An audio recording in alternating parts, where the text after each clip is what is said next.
হামের প্রাদুর্ভাবে প্রাণহানি ১০০ ছাড়িয়ে যাওয়ার দিনে শুরু হলো টিকাদান কর্মসূচি। রবিবার সকালে এর উদ্বোধন করেন স্বাস্থ্যমন্ত্রী। বলেন, বর্তমান পরিস্থিতি করোনা মহামারীর তুলনায় কম উদ্বেগের নয়। দুষলেন বিগত সরকারের অবহেলাকে। প্রাথমিক পর্যায়ে টিকা দেয়া হচ্ছে ৩০ উপজেলায়। ৩ মে থেকে দেয়া হবে সারা দেশে। টিকার পাশাপাশি খাওয়ানো হবে ভিটামিন এ ক্যাপসুল।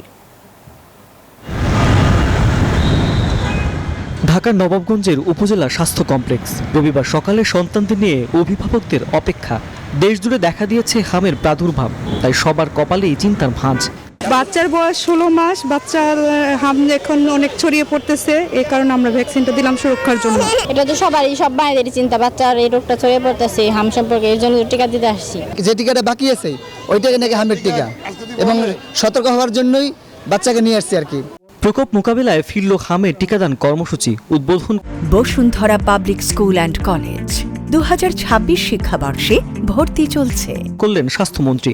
বর্তমান পরিস্থিতিকে তুলনা করলেন করোনা মহামারীর সঙ্গে।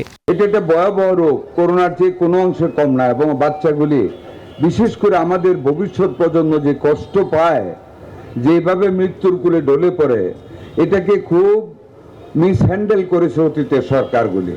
2020 ডিসেম্বরের পর থেকে বিগত সরকারগুলি এই টিকাদানটা কন্টিনিউ করে নাই, যেই কারণে একেবারে বজ্রপাতের মতন আমাদের উপরে সে রাতারাতি কিছুদিনের ভিতরে অনেক বেড়ে গিয়েছে। কথা বলেন ইউনিসেফ ও বিশ্ব স্বাস্থ্য সংস্থার প্রতিনিধিরাও, জানান সহযোগিতার কথা। আমরা যদি করোনার সঙ্গে তুলনা করি, একজন করোনার রোগী গড়ে 3 জনকে সংক্রমিত করতে পারে, কিন্তু হাম আক্রান্ত একজন ব্যক্তি কমপক্ষে 15 থেকে 17 জনকে সংক্রমিত করতে পারে। এই কারণে এখনই পরিস্থিতি নিয়ন্ত্রণে আনা জরুরি, আর এর সবচেয়ে কার্যকর উপায় হচ্ছে টিকাদান। প্রাথমিকভাবে সংক্রমণের হটস্পট 30 উপজেলায় দেয়া হচ্ছে হামের টিকা। পাচ্ছে 6 মাস থেকে 59 মাস বয়সী শিশুরা। ঢাকার 2 সিটি ময়মনসিংহ ও বরিশালে টিকা দেওয়া হবে 12 এপ্রিল থেকে। 3 মে থেকে শুরু হবে দেশ জুড়ে।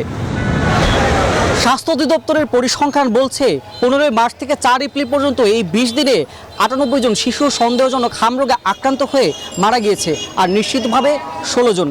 এই 20 দিনে প্রায় 5000 দাঁড়িয়েছে এই হাম রোগে আক্রান্ত সংখ্যা, যা নিশ্চিতভাবে 826 জন। সরকারের প্রত্যাশা আর কোনো মায়ের বুক যাতে খালি না হয়, সেজন্য এই জরুরি টিকাদান কর্মসূচির আওতায় 6 মাস থেকে 5 বছরের নিচে সকল শিশুদের টিকা প্রদানের। রাশেদ জায়খান, নবাবগঞ্জ, ঢাকা।